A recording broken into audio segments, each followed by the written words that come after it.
Hello, I'm Oliver Lord. I'm a medical legal advisor at the MDU. My CCT is in general psychiatry, but I've been at the MDU for about 12 years. And I have an interest in all things AI. And I'm joined today by Aidan. Yeah, I'm Aidan Scully. I'm Deputy Head of Legal Services, and I am one of 24 members of the in-house legal team at the MDU.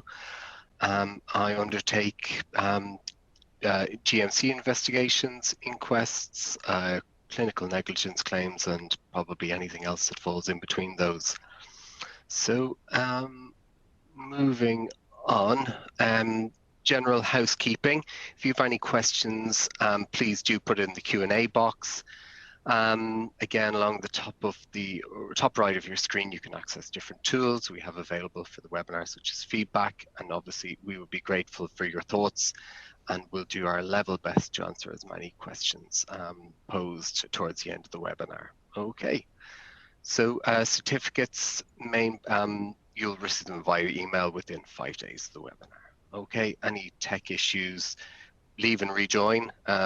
From experience, you can say that that works, and the webinar will be recorded and you'll receive a link. Okay. So today we're going to look at the AI from medico-legal perspective, specifically under the following headings: confidentiality, consent, capacity, and complaints both generated from the use of AI in a clinical context, and also complaints generated by patients using AI as well. So I'll hand over to Oliver to briefly describe what the current AI landscape is from a medico-legal perspective.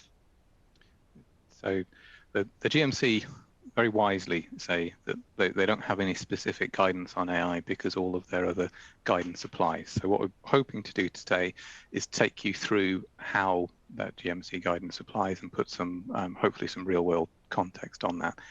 There are some limitations here though. This is uncharted territory. It is all moving faster than people can really think about it and work it all out. That also means that we have very limited real world data. We do have obviously AI generated complaints that come in and that we see. We do get advice requests in relation to AI, but compared to our sort of bread and butter subjects, this is all still relatively new and small numbers. And reflecting that, the guidance is evolving sometimes very rapidly, but normally with a significant latency behind technical developments. And as an example of that, NHS England released relevant guidance about 2 days ago, which is actually very, very helpful, and I'll come to that in a moment. But that's after a very long pause of about a year since we had anything helpful in the interim. In the background also, there is continuous development that is very difficult to keep on top of in terms of the foundation models from Google and OpenAI and the likes, and how people are working out how to put them into practice. There's some fantastic stuff out there. There's also some stuff that might be a little bit on the dangerous side. And so trying to navigate that safely is getting increasingly tricky. Right. Some of you may have been at a webinar that we did in October last year with Simon from the DDU. That one looked at how generative AI works and also some of the essentials of adopting AI as an organization. I'm not going to cover those. If people on this webinar missed that, it is available on our YouTube site. So please do go and have a look at that. Right. Aidan, do you want to talk through this one? Yeah, so the first case study of this evening we'll use as a framework to kind of touch upon a lot of the points that we want to make. So this case study, Mrs. B, 46-year-old patient, attends an appointment with her GP with worsening knee pain that was affecting her mobility and work. So Dr. A uses an ambient scribe during the consultation, takes a history, examines the knee, and found no acute signs. Recommends analgesia and makes a referral to the physiotherapist, and advises the patient to return if symptoms worsen or fail to improve. So safety netting advice given, saves the ambient scribe summary into the patient's record, and during the course of the consultation uses a public large language model so the likes of ChatGPT, to check the patient's symptoms. So far so good, but I'll let Oliver take you through the complaint. Sorry. Sorry, hopped ahead. Two of us clicking the same button there, sorry. So we then get a complaint. And the three main heads of charge within that Dr. A didn't explicitly mention the use of the scribe, has put personal information into ChatGPT right in front of them, and is alleging that that's a data breach. So when you're looking at any complaint, first thing that we would want to work out is what actually happened, and factually that is correct. That is what happened here. So there's then reflecting on it and thinking how proportionate, appropriate was that, and is there a better way through it?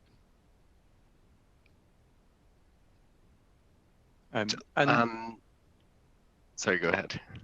So this comes into a question of confidentiality, first of all. And you could say, what's so bad about putting symptoms into ChatGPT, for example, that we Google symptoms all the time?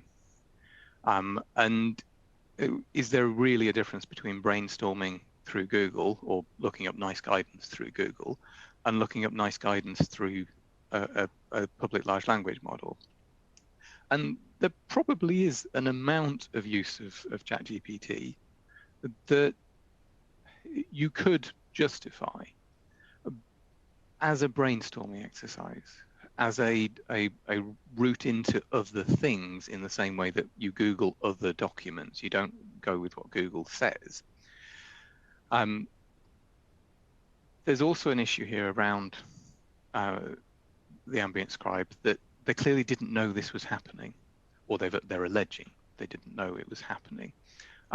But we don't explain kind of we're using a record system. We don't explain how EMIS works. We don't explain how electronic health records work.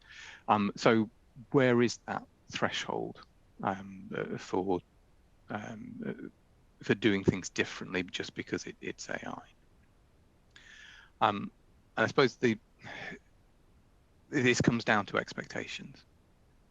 That implied consent means you know it's happening and you just haven't nodded and said yes. But if they're surprised by it, then there's a problem. There's also potentially some background GDPR problems with this, that if this patient wasn't aware of this, maybe there aren't signs up in the waiting room. Maybe the practice doesn't know that the doctor's using it. It is possible to use some of these things on your phone or on your desktop without them having gone through all the procurement that is required for an NHS organisation to use them. And so there, that you may run into significant GDPR problems if that is the case. So if this hasn't been adopted by the organisation, then we're probably going to have to stop and apologise at that point. But on the other hand, if actually there's loads of advice everywhere, if there's loads of signage in the waiting room, then you may well be able to say to this patient, well, this is what we've done. It's in the text message for your appointment. It's in the letters that we sent to you. It's in all of these places. And the doctor was kind of clearly not taking notes and may even have said at the outset, is it okay if I carry on with this? So factually, there may be an easy way of dealing with that bit of the complaint. But equally, if it wasn't discussed, then there's room for reflection. And changes to practice going forward. The ChatGPT bit, there's also a question about why would you do this? Why would you use ChatGPT of all things for medical advice? And particularly if the patient's impression is then that that's what you're following without going and looking up elsewhere. And there's a really interesting paper in Nature from last week that show that even ChatGPT Health triaged over half the cases wrongly, and so completely missing emergency situations. That the GPT-based advice is not there yet. It is not at the standard required for clinical practice. Okay. There's also a question of whether you're using the large language model as a medical device. Now, it's a bit of a a theoretical point. It's a bit like telling your kids off running with scissors. They never actually hurt themselves. Hopefully, because you don't give them scissors they could hurt themselves with. But you shouldn't use large language models to make a diagnosis because they are not an approved Class 2 medical device. That's not policed. It's not enforced. It shows how old our medical device regulations are, but strictly speaking, you should not do it. So yeah, there's also the question of kind of, if you were to try and consent a patient for this, how would you explain to them the risks and benefits of using it when actually it is relatively inaccurate? So difficulties responding to that bit of the complaint, and probably room for reflection there.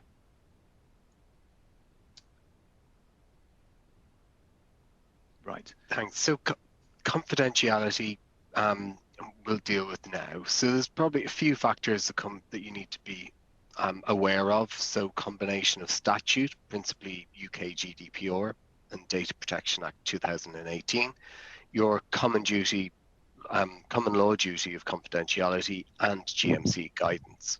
So why is all of this important? Well, you can be sued for breaches of GDPR and under common law. You can be investigated by the GMC for failure to follow their guidance or breaches of the law. But, you know, again, GMC guidance is a good starting point when we're looking at medico-legal questions, because GMC guidance has to be compatible with the law. So Oliver will take you through kind of GMC guidance, which deals with confidentiality. So I'm not going to go through every bit of confidentiality. It's quite a large document, but it has guiding principles. And so thinking about these guiding principles in terms of how you're going to then apply these to AI.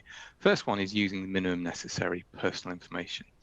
Now, that is particularly relevant to public large language models, or indeed kind of boundaried large language models, things like Copilot, that where you don't need to put patient information in, don't.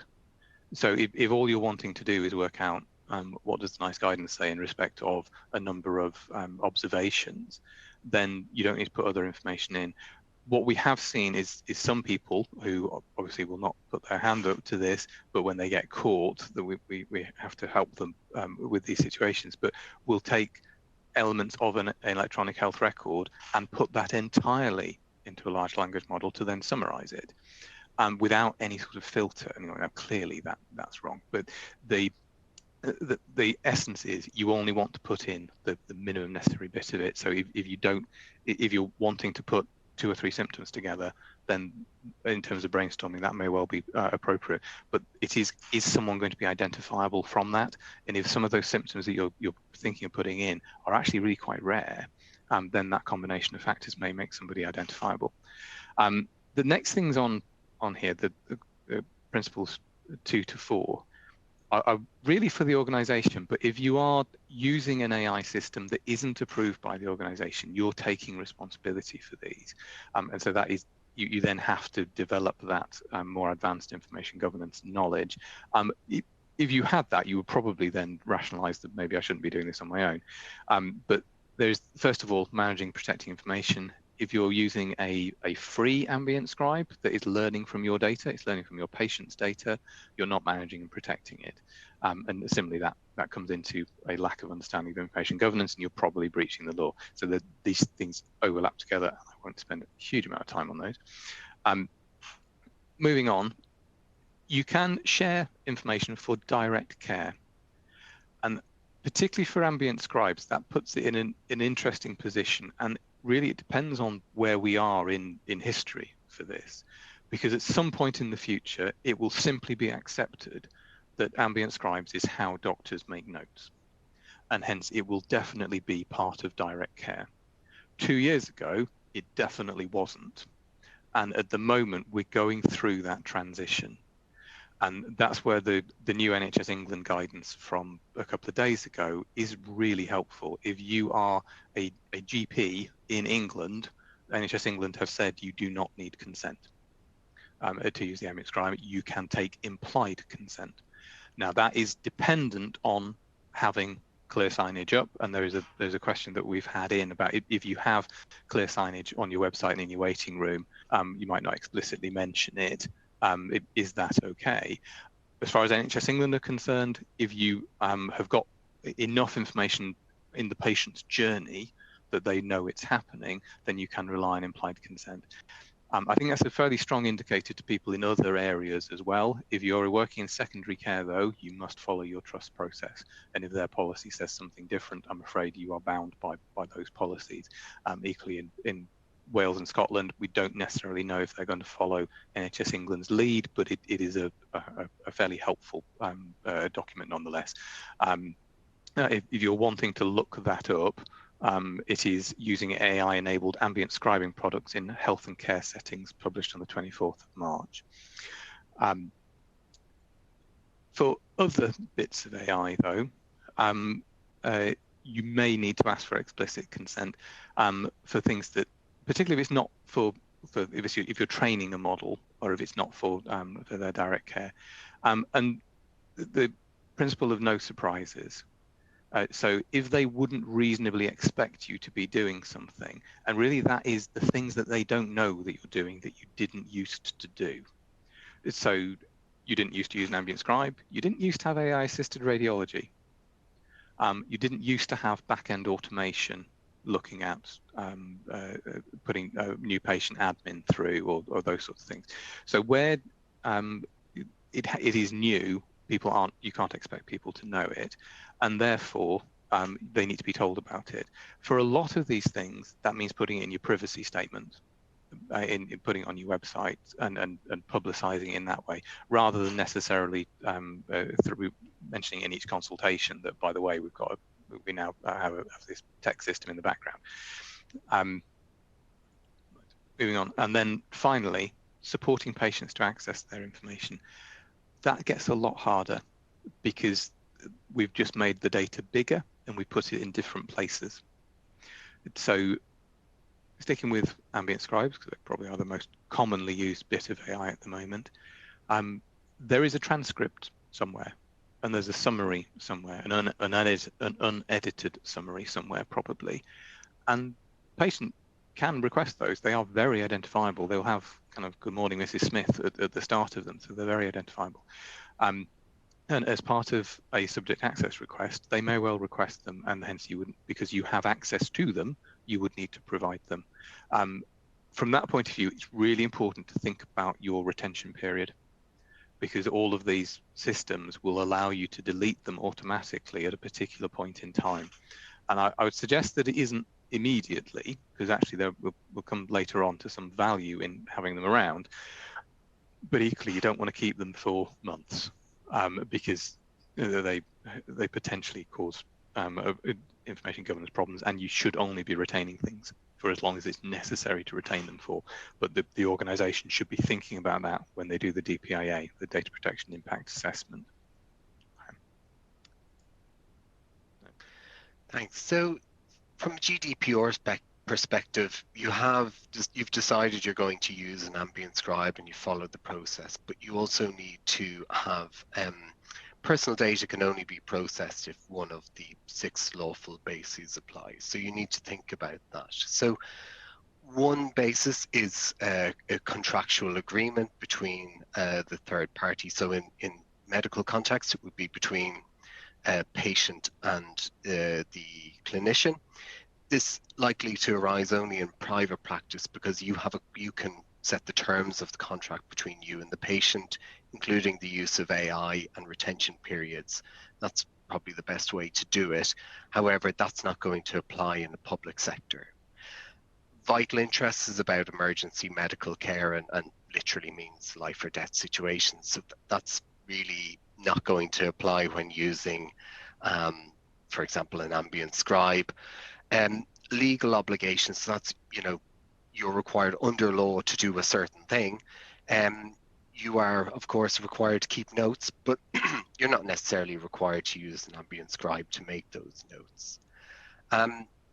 Public task, so it's an activity in the public interest. So again, this is something that was touched on in the NHS guidance, which was released just a couple of days ago.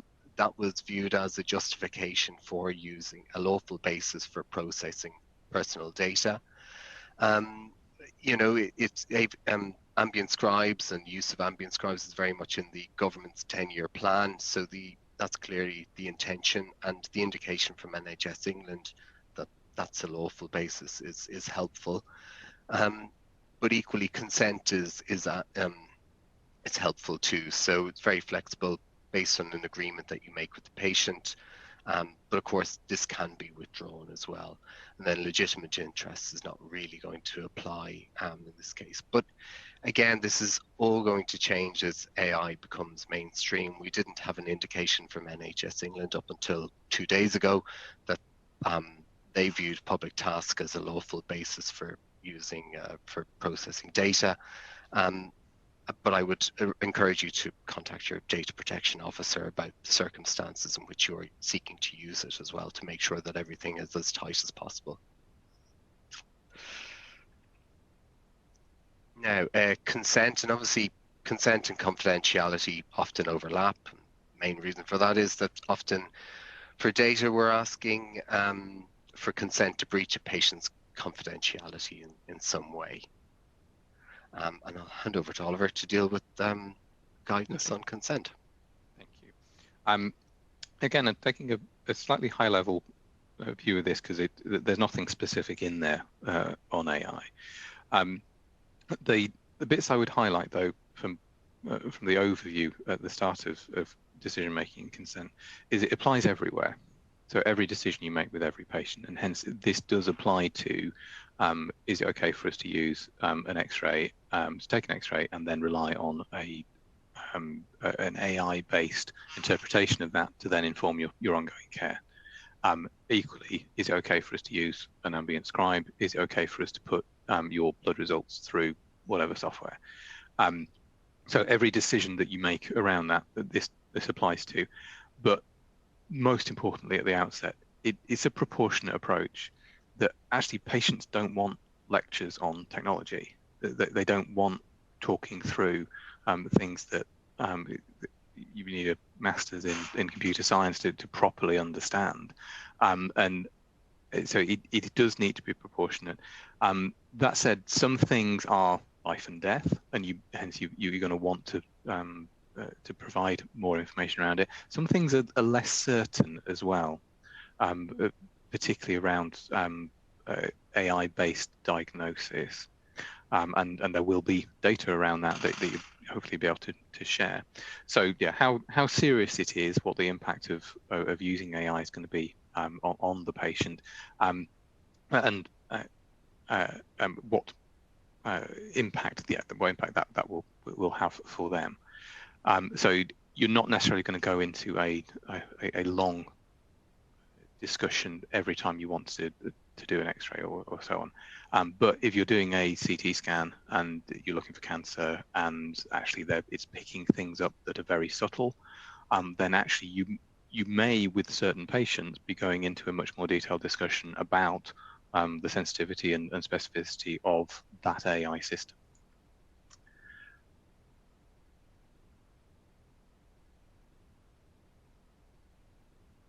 So verbal consent is fine for ambient scribes, but proving that, and then that's something where if you receive a complaint, having to grapple with demonstrating that you asked for consent. So always better to have it documented. However, we're not going to say it's a mandatory requirement, because it isn't. It's phrased as should.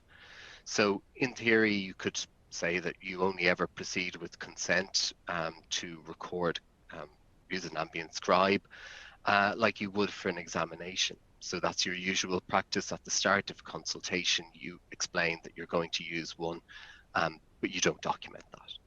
The difference, I guess, is that patients know they're being examined for an examination, and implied consent is more obvious as they get on the couch, etc. Yeah, as I said, you can rely on your usual practice, but it's always safer to record.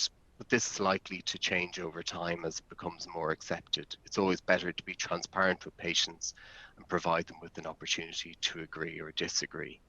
So there. Yeah. And also, if you're using an ambient scribe, it's very easy just to start off with thanks for letting me use the ambient scribe, and have it in your template for how it records it. Just dealing with the rest of the NHS England guidance at this point, whilst they say that you can rely on implied consent, they also say that that you should that the patient should be aware that it's being used, and hence you're going to have to say it, and you need to let them object.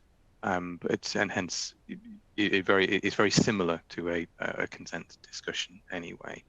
And they also say that if you are using ambient scribe, that you should be putting an entry at the bottom of the note to say that this has been written with the assistance of an ambient scribe, and has then been reviewed by the healthcare professional who takes responsibility for it. It's actually very easy to do that if you put it in the template. So if you're using an AVT, you alter the template for your consultation, and because that's not actually about what's happened, it's an automatic thing that would go in every time. So you just want to alter the template to include that. I'm not quite sure why they've asked for that to go in, because you are taking full responsibility for it, and that you can't really say that actually this is inaccurate because I used describe, it's not my fault. That if you are confirming the notes, then you're taking responsibility. So I think that message at the end of your notes saying it's been AI written may prompt some people, and I'd be worried about sort of stressed, overworked juniors. It may prompt some people to be less strict with their checking of AI generated output. But anyway, that is the current guidance from NHS England. Right. So I move on to the next slide. So the principles of consent, principle 1, so all patients have the right to be involved in decisions about their treatment and care and supported to make informed decisions if they're able to. So again, they need to know what you're using, that they can't give a view on whether they want to have an AI-based interpretation of their CT scan if they don't know it's happening. I think radiology are very much on top of this and have a very good understanding of it, but of course it's not the radiologists who are talking to the patient asking for the scan. So everybody else needs to know what is happening in the back room and be able to tell patients about that. I would imagine most patients wouldn't be overly concerned about AI having been asked. It really is the impact of it, that because AI says that there's lymph node involvement, we are or are not going to offer an operation. Those sorts of really high stakes decisions that are AI informed, I think that's where the patient really needs to know about it and know about it in some detail. For prediction algorithms, it's a lot more straightforward because prediction algorithms tend to be mathematical. It is that you have this weighted risk factor added to this weighted risk factor, and so you could almost work it out by hand, and hence you can explain the maths of that much more simply. It is far more explainable than a particularly a large language model, but equally a convolutional neural network that has given you your radiology answers. And then also put in at the bottom there that there's a difference between systems about who is making the decision. And for the most part, most of the things we work with at the moment are human in control. So they are designed to present the doctor with information, and then the doctor makes their own decision. So whether you ask a radiology system to highlight the disease, it then highlights it to a doctor. It doesn't automate that in any way. It highlights it to you, and you decide whether you think that that's correct or not. There are some systems that we're starting to see that are moving down this pathway.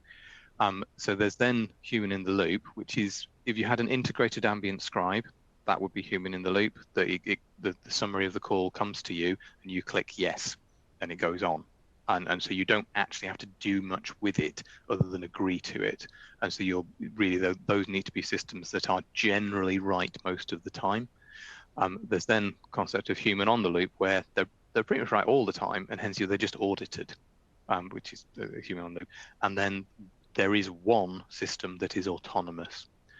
So there is a dermatology system that's capable of looking at lesions, I don't think it's available in the NHS anywhere. I'd be fascinated to know if it was, but it is able to look at a picture through a dermatoscope and then determine what the next steps should be, having decided the risk of it being a melanoma or some other cancer.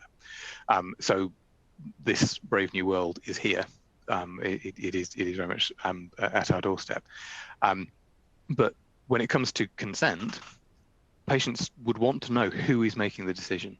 So is this something where actually it is entirely autonomous, or is this something where information is being presented to a person that they can look in the eye and decide whether they trust him or not? And that bit of the consent is really important. Right. And then moving on to principles 2 and 3.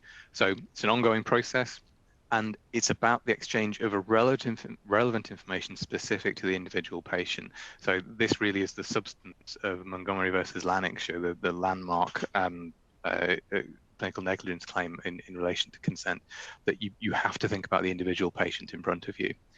So it may well be that the vast majority of patients that you have just say yes and aren't really interested in it being an ambient scribe. Have someone who's got paranoid personality disorder or has paranoia for some other reason and is worried about being listened into, that might be a longer discussion. And equally, if you're if the patient says, I just trust you, doc, what's the right thing to do, and they don't even really want to look at the scan results, then you're not going to go into a huge amount of detail about how the AI assisted in making those decisions. But equally, for some other people, they may want to know the sensitivity and specificity. They may want to know how accurate it is. They might want to know what kind of MDT review there's been in relation to it. So there's no single answer in terms of high stakes decisions in particular. And sometimes the people may need time and support just for completeness. So in terms of it being an ongoing process, take advantage of the easy ways of providing that information, and that really is on the website, putting flyers up in the waiting room, putting on your appointment reminders, things like that. Take all of those opportunities to put it in there with links to the websites for the organizations that you're using their tools from. Most of the ambient scribes have posters and banners for your website ready to go. So you don't have to write these yourself. You just need to ask them for them or download them from their website. And that means that you are then just confirming consent or just taking that implied consent because they know what you're doing. And that should take all the time out of it and hopefully get onto the time saving that it should be giving you. Then principle 4, should know the benefits and harms of proposed options and the reasonable alternatives. So that, less so for ambient scribes because it gets it wrong sometimes. What more can you say, really? But the for radiology in particular, how accurate is it? Is it more accurate than a radiologist? And at what? Because quite a lot of these systems are brilliant at spotting particular things, but they don't have that general all-encompassing knowledge. So having those numbers to hand as though it were a new procedure. I think people who do procedures, so surgeons, cardiologists, etc., are very good at having that sort of data to hand by and large. And we all need to follow that sort of pathway with it, that this is the sensitivity and specificity of the tool that we are currently using. And bear in mind that they will update fairly frequently as well, so you need to stay on top of that. So being in a position to understand how it works and explain those important metrics to patients. There is a real danger that naive patients will simply assume that because it's the computer and the computers are really clever, that it's perfect. Nothing in medicine is perfect, and AI is no different, but that may mean that patients significantly underestimate the risks as part of it. And some people may ask you, obviously you have the option of not using AI, but that really does come down to the objective evidence for it. And as time goes by, we are going to see a shift in people being sued for using AI into actually people being sued for not using AI appropriately. And the only way through that is to stay on top of that research evidence. Obviously, NICE has a role there and will help us out. Oliver, I'll be very cruel and go back to just that last slide and put you on the spot.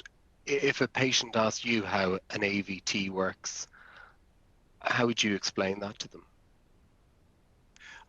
It's an interesting point that there is NHS England have included that in their guidance. So they say it a bit more succinctly than I would, but I'd say it takes sound recorded through this microphone, sends it to a computer in a data center. That sound is immediately converted into text by an AI model. Now, that's how most of the ones that I know of work. It's called streaming. There isn't actually a recording, but NHS England's guidance differs on that point. So you do have to know how your tool works. But anyway, so no sounded recordings made or kept. And then at the end of the appointment, I'm going to ask the computer to summarize the consultation into a template that I've already given it. And then we'll check through that together to make sure that it's right. And then I'll save it into your notes. And then it gets deleted after 90 days. So I think that's the necessary information if somebody asks, but equally, if you've already got that on your website, if you've got that on your text messages for maybe text messages, but your letters to them and so on, but it's easily accessible for them. The people who want to know can look it up and satisfy themselves beforehand. Okay, but you need to make sure that that information is correct. And again, the providers should be able to help you with that. I think the biggie is whether a recording is actually made or not. I don't know of an ambient scribe that does record, but there are reasons why they might want to. There would actually be significant benefits from a medico-legal point of view to having a fully recorded consultation. But it is, from an information governance point of view, that is more complicated. Thank you. Right. And sorry for putting you on the spot. Case study 2. So a patient attends a routine follow-up appointment. Patient was known to the practice and had a long-standing and complex medical history, including previous episodes of psychosis. At the start of the appointment, doctor explains ambient scribe will be used to assist with clinical documentation. Patient doesn't ask any questions, no objections, and the GP thinks, well, that's the agreement is implicit. Okay. So the early part of the consultation focuses on patient's housing concerns and recent arguments with his neighbour. Initially, the interaction is calm and cooperative, but gradually the patient becomes increasingly distressed and agitated. Their body and language and tone changes, and the conversation becomes more emotionally charged. So during this phase of the consultation, the patient began to express paranoid beliefs, including concerns about being monitored and listened to, suspicions about who might be observing or recording them. The patient made reference to things listening and questioned the presence of unseen listeners. These statements appear to relate to long-standing persecutory beliefs and to the immediate environment of the consultation. So the patient intermittently returned to the idea of being listened to, although the patient doesn't explicitly refer to the ambient scribe by name, but their comments suggest a heightened sensitivity to the notion of surveillance or recording. Doctor continues to attempt to understand their concerns while being mindful of the unfolding mental state examination.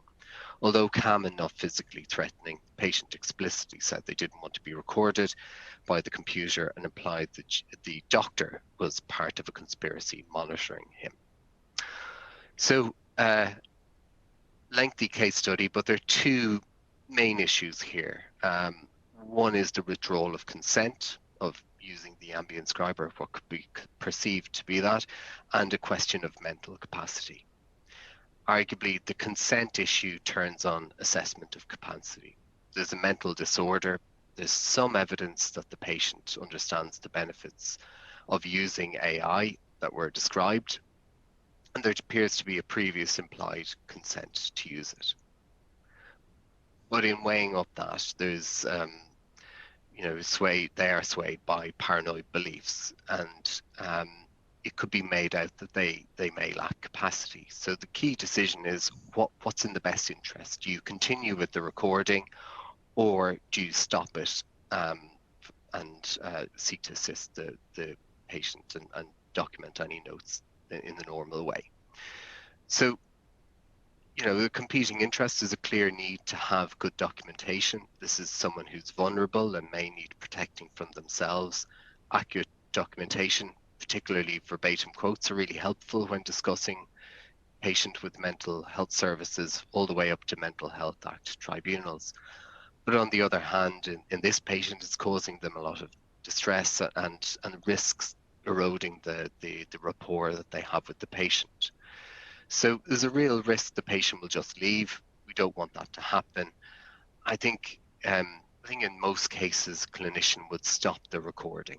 There may be some room for negotiation on whether it's simply stopped or whether the existing notes are deleted. But again, it's really balancing what's in the best interests of the patients in this type of case. Oliver. Lovely, thank you. So thinking about the final principles under the consent document from the GMC, so principles 5 to 7 are really about capacity. So we have the presumption that people have capacity, but in that case study, we have someone who probably lacks it for this specific decision because their psychosis, it seems, is leaning particularly on the recording. And so you can make a decision in their best interest. I suspect most of you listening to that thinking, we'd just turn it off. And I think that's fair enough, particularly in primary care. I think depending on the risk and what you think you're going to need to do, actually there are some circumstances where you may persist on it. Their withdrawal of consent, if they're lacking capacity, there is a way around. And so we put that one in there for that sort of edge case where really it does depend on the other things that are going on and you are able to make a call on it. Doing something like recording someone against their expressed wishes, obviously those then kind of how physically safe are you as well. But depending on all of those factors, you might choose to carry on recording. Yeah, thanks, Oliver. So case study 3, Mr. M has a small mole on his forearm. He returned from 2-week holiday in Mallorca. His nose become darker. Wasn't sure if it was bigger, but thought it might be. So he books a private appointment. There's an assessment. Practice nurse takes a picture using a practice authorized and owned smartphone and uses an AI app to make a diagnosis. Diagnosed with benign melanocytic nevus, discharged with safety netting advice. Okay, so we're in a brave new world where apps, AI apps are coming on stream and raises lots of questions about safety and accuracy. A lot of those can be resolved through governance and, for in this case, the images being reviewed by a dermatologist. But we're not going to focus on safety for the purpose of this case study, but very much look at consent. So when consenting a patient like this, they'll need to know, okay, how is this going to work? Is there data on accuracy? What's that like when compared to a review by a dermatologist? They'll need to know how the image is going to be taken, where is it sent to, and how long is it going to be stored. So if you're using this type of thing, you need to know at a basic level all of the answer to all those questions. Okay. This is medical photography again, so it does require explicit consent that must be recorded. And why is that? Well, GMC guidance says that. So GMC guidance on making and using visual and audio recordings of patients explains that, or states that explicit consent must be recorded. Recordings, interestingly, are described as audio recordings, photographs, and other visual images. There is an exception for, there are a few exceptions, but for the purpose of this, we'll just focus on radiology. So when you have something, when you have something like this, it's very much about knowing the background information of how something works, taking them through how long that information is going to be stored, where does it go, how does it work, and what's the data on accuracy. And that explicit consent needs to be recorded on the face of it. Doesn't need to be recorded on the face of it for radiology, as per paragraph 10 of the guidance. But again, and it's something Oliver touched on already, for radiology, it may be having a conversation with the patient and explaining how it's going to be used, the output of that. I think that's it. Oliver. So next case study. So we have a mother reported long-standing concerns about 10-year-old son's difficulties with behaviour. During the consultation, was quite distractible herself and kept describing her own tumultuous adolescence. There was an ambient scribe used, and the consultation notes are as on the screen there. So history from mum, problems with sustaining concentration, etc. Present for several years, causing increasing difficulties, interrupting conversations, and has had a caution for theft of a lipstick. No concerns raised regarding sleep, appetite, physical health, etc. Possible ADHD, and explain the pathway for assessment. So great, on to the next one. Unfortunately, didn't get a complaint from dad, because of course dad can access the notes and is outraged at the suggestion the son is a thief. And now this is playing on a particular weakness of ambient scribes, that we have mums tumultuous adolescence. It's her theft of the lipstick. But because most of the history came from mum anyway, the ambient scribe wasn't nuanced enough. It couldn't pick up that subtlety. And so it's made the wrong entry into the notes. And when checking through, the doctor has then missed it. And we've got the usual kind of defamation, breach of human rights, all that fun and games. No doubt the complaint was written with the help of ChatGPT.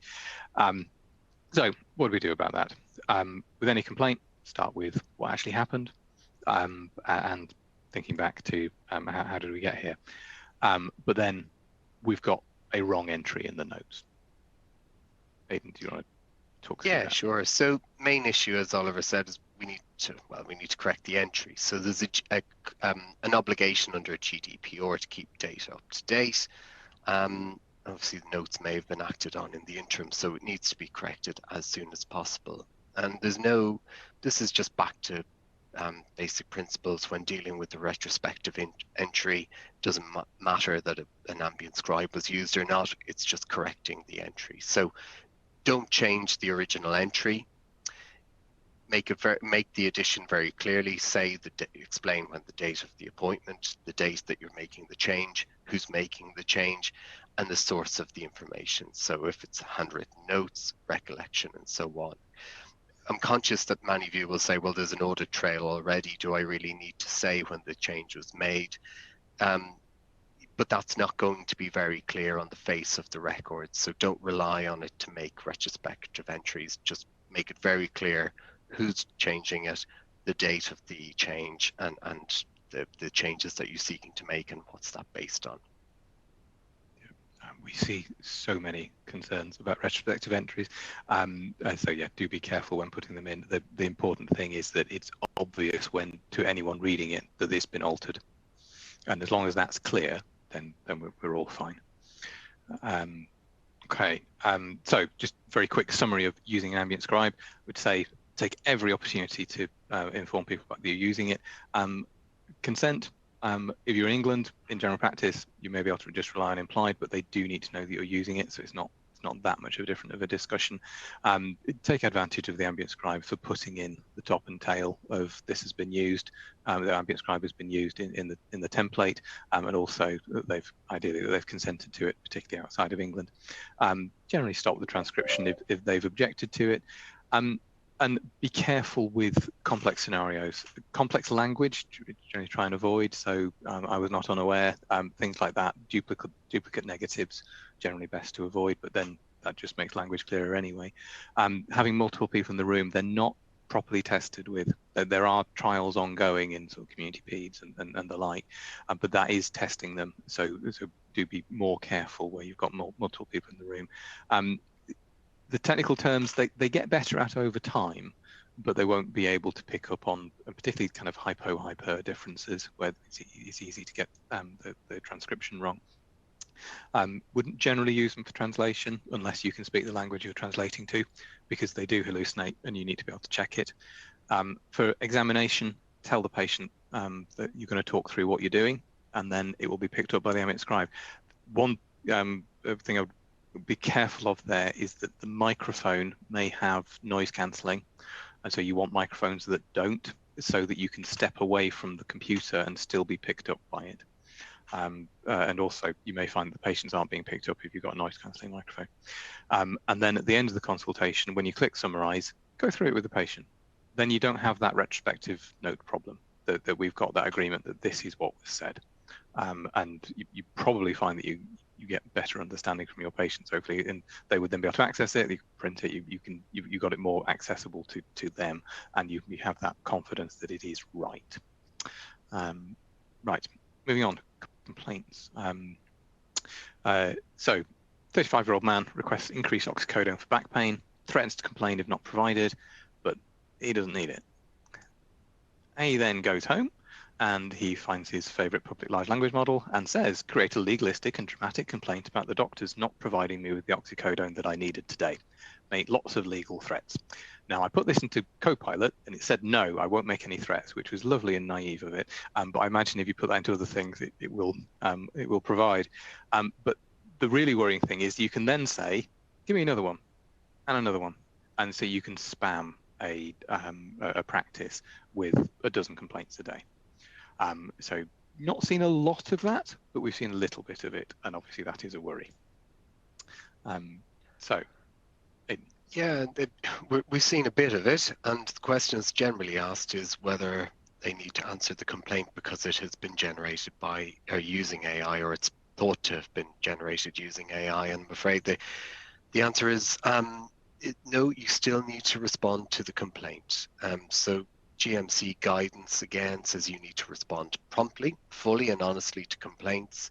You must not allow a patient's complaint to adversely affect the care or treatment you provide or arrange, and cooperate with any formal inquiries, complaint procedures, and so on, and provide open and honest information. So I think when you're getting, and the examples Oliver has talked about already, that they are relatively common.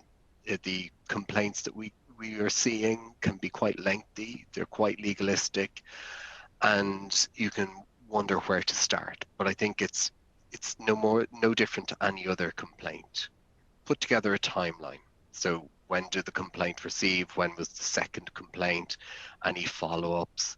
Then look at what the themes, what are they raising? What are the themes of their concerns? So make a list of, so is it one consultation? Is it the nature of the examination? Is it the explanation that was provided, or is it that plus the way that a receptionist spoke to the patient, plus someone not holding the door open for them? Is it a multitude of things? And separate them out. And if you're getting multiple complaints, cross off what's a duplicate. You don't need to keep responding to the same point again and again. And it's very much then setting out narrative response and dealing with them. Use headings, set out clearly, if it's the complaint about the receptionist and how they treated the patient, deal with that under one heading and pull it all together. So there may be a degree of trying to unravel the strings and put together a coherent response, but that's what you can do. Again, if you're getting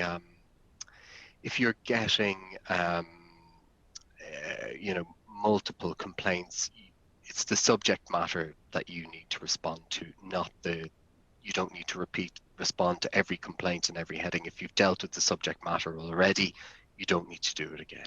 Okay. Now, Oliver. The Public Parliamentary and Health Service Ombudsman is the second tier for complaints. So once you've had a complaint in primary care or in secondary care, if the patient is unhappy, they go to the Ombudsman. So the Ombudsman is probably quite worried about getting all of these complaints at some point, because if you get 10 a day over a period of time, then they're going to get all of the patients who provide 10 complaints a day, and they're going to be overwhelmed by documentation. So understandably, they're not massively keen on people using lots of AI, and they've put specific guidance out for, if you are going to use it, this is what you should do. So these are examples of their prompt suggestions. So suggesting that I need to clearly explain what happened on this date, when this happened, here are the details, help me organize these into a clear structure. To be honest, if patients used that sort of thing, I don't think we'd particularly mind. Compared to the kind of 7 pages of handwritten scrawl, a complaint that comes in like that, that's in plain English, is lovely. The difficulty is always that where patients use AI to generate complaints, they don't really understand what they've said. And especially if there's legalistic stuff in there, it's generally wrong. And so they either don't understand it or they're wrong. So it's not a terribly helpful start to a conversation, but the prompts that are suggested by the PHSO obviously don't include lots of legalistic things, but they're probably quite helpful, really.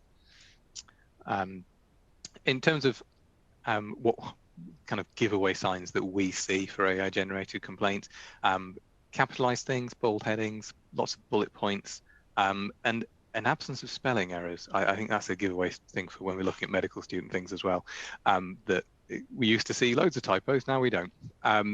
So yeah, it's a fairly strong giveaway. Being very definitive when referring to failings, but being very superficial. So this is kind of unforgivable, unallowable, and a breach of the Care Act, etc., etc. But not saying why or what. And references to the Care Act, oddly, it picks on that one. We don't really know why, and Human Rights Act, and from time to time, other irrelevant legislation. I think some of the examples I'd given there was the Defamation Act. And saying that you have obligations to do particular things, but none of that changes how you respond to it, because what you're going to think of is what happened in this clinical consultation, and you describe that, and then you think, is there a better way of doing it? Is there something that I've missed? And if so, do I need to say sorry for anything? But if actually what's happened is all perfectly fine and compliant with nice guidance, you discuss it in your practice meeting and it is all fine, then you're not going to change what you say back. Hopefully a lot of this can largely be ignored, but for the things that are more legalistic, please do request help with them. Do send them in. You can request help with all complaints that you get. There's no particular limit to that. And obviously we'll very quickly be able to sort the wheat from the chaff in terms of the legislation. Yeah, I've certainly seen sections of the Medical Act being referred to which don't exist. So general advice on AI-generated complaints, and frankly, complaints in general. You know, you do need to acknowledge every complaint or letter, email, construct that timeline of actually when complaints are received, and also timeline of kind of care being provided as well. Set out a table of concerns and then respond to each concern.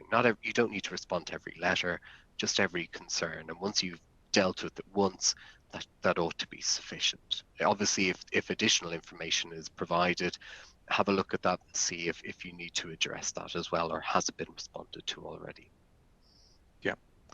And if someone is just putting the same prompt in time and again, the factual information about what's happened is in that prompt each time.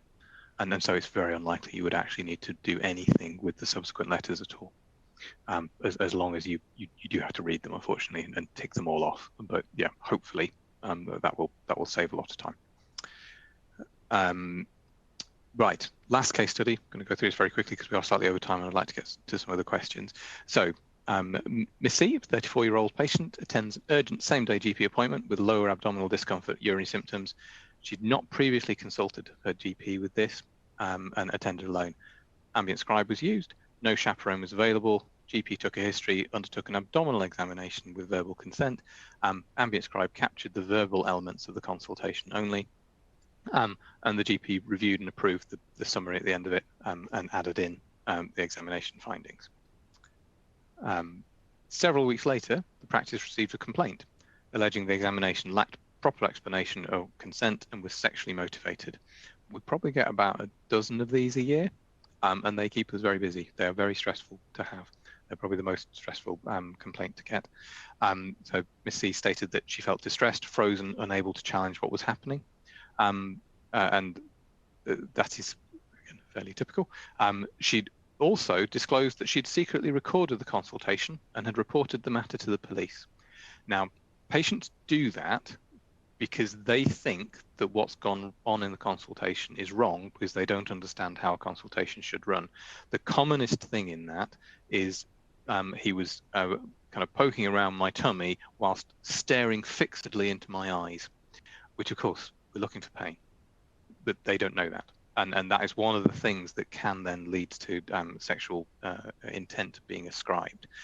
So that's where the miscommunication happens. Obviously, there's nothing actually wrong here, but conventionally, in defending a doctor in this situation, we've now got a bit of a predicament, because we're going to want to explain to the police what happened, but she's got a recording that she can show the police, so the police potentially know exactly what's happened. So if we're wrong, then they'll say we've lied, and that then undermines our credibility and puts us in a really tricky spot. But we've got a transcript. Hey, okay, now we won't submit the transcript because the transcript can be edited. Its evidential value is actually very low. But the GP doesn't have to remember all of it because he's got the literal wording of it there. So when it comes to him writing his statement, he can be very confident very quickly that it's right. And that means that you can go into the police interview without that jeopardy of the recording undermining you. And hence, I think that is a real plus. If you did have an ambient scribe that recorded, brilliant. That would be even better in this circumstance. But being able to provide an honest, accurate account really quickly will allow the police to move on much faster. So I from my line of work, I see this as a real positive that ambient scribes could give us. Right, we're at the end of our slides, so our summaries are there, but I'm just going to have a look at some of the questions and see if we can answer some of those. There was a question about use of Copilot to write referral letters. Copilot has been given to all of you, if you access it through the right route, for you to use for clinical things. As long as it is obtained by the organization, you should have been told by the organization what you're permitted to use it for, and using it for clinical correspondence, as long as that's within that scope, sounds entirely appropriate.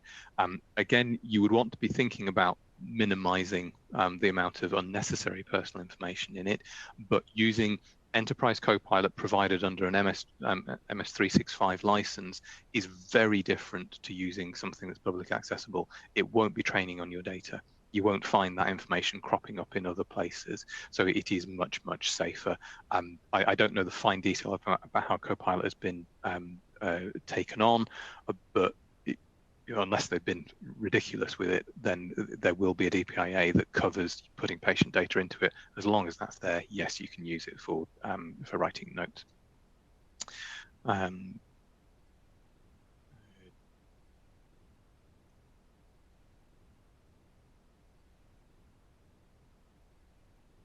Just trying to find other questions.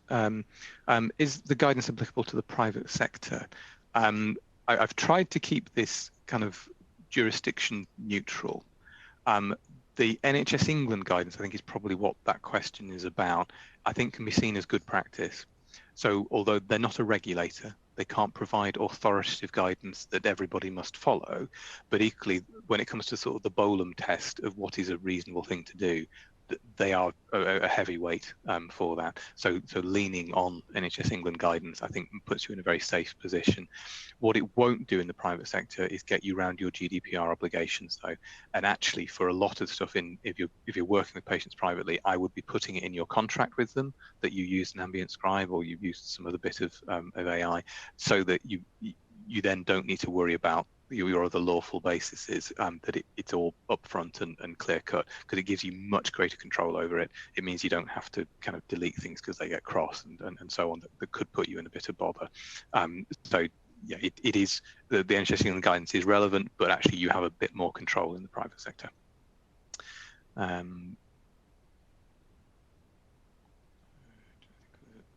other questions I can answer there?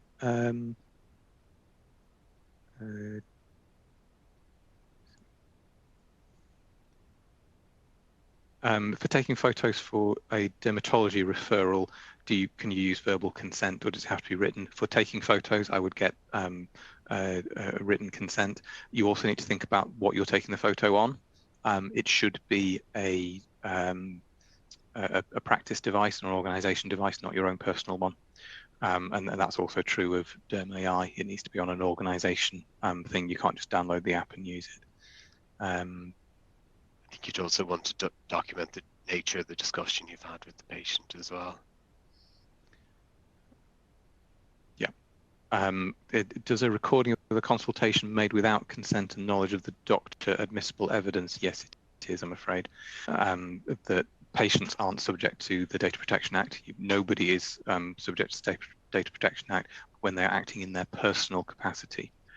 So if you are at work, you are acting in your work capacity, but if you go and see a doctor, you're acting in your personal capacity, and GDPR does not apply. Is there any training available for using ambient scribes? The organisation that that provides your ambient scribe should provide training. So when your healthcare organisation adopts it, training should be delivered. And I think it's really important that that is taken up, because they appear intuitive, but they have some risks with them. For example, they tend to make more mistakes in the plan at the end than they do in the symptoms at the start. So it's the plan at the end that you need to be really carefully checking. So that there are things that should be in that training about how that particular scribe works, and things that you need to be looking out for. But you would look to your employer for that. Someone self-employed, can they adopt an AI ambient scribe? Yes, I would look at the NHS England adoption guidance. Guidance on adopting an ambient scribe. That gives a sort of shopping list of things. It's also covered in the other webinar of the sort of things you would need to go through, things like a DPIA. But it is slightly easier in private practice because you don't need to go through the NHS defined hoops on it. Obviously, those hoops are there for a reason, and hence you might want to do them anyway. But strictly speaking, it is mainly GDPR that you need to comply with, and as I say, putting it in your contract so that you've got that agreement covered that the patient is happy for you to use it. Ambient scribes in the emergency department, we haven't seen anything come out of that yet. I think that is a really interesting development. I think it's also really interesting in terms of the translation function, that in an emergency, actually you probably could use the translation function. You could probably justify that. If you are able to get an interpreter, obviously you should. But if there is something that is hyper urgent, life and death, then absolutely go for it. But you would want to still be worried about the data protection stuff, so you'd want to be using a trust approved ambient scribe as far as possible. Can you use AI to respond to the complaint? I think the difficulty there is you quite often have an AI generated complaint that comes in that the patient doesn't understand, and an AI generated response that goes out that the patient doesn't understand. What you're wanting to do in a complaint response is help them to understand what happened. Now, if Copilot can help you to do that, then so be it, but you need to be putting the factual information into it. I would not suggest dropping clinical records into Copilot and asking it to prepare a response, because it's probably going to be wrong. It doesn't understand medical records and abbreviations and the like with enough accuracy. It's not been tested to do that. So I'm afraid it probably still is better to type out your complaint responses, but a complaint response is emotionally laden, but the way to do it is methodical. That you start at the beginning and type out what happened, and so hopefully the AI bit wouldn't actually help you very much there anyway. It wouldn't change very much of what you did. Can you ask the complainant to produce a less lengthy complaint? Interesting idea. I think what you generally do is reply to them and say, this is what we understand of your complaint. And so if they produce War and Peace, as this person has said, yeah, if you get something that is just beyond the pale and not possible for a human to go through, then you reply to them and say, we can't manage this. And actually, you were only here for one consultation. Would you mind summarising this? Or you have a flick through and say, we understand your complaint to be A, B, and C, and that's what we're going to investigate. And then they can come back and dispute that if they want to.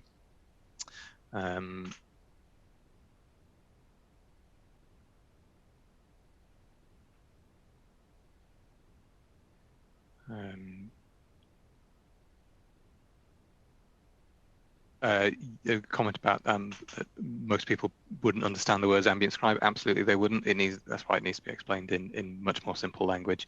There is suggested wording in the NHS England guidance, or you can take it from the recording of this webinar if you want to use mine. I'm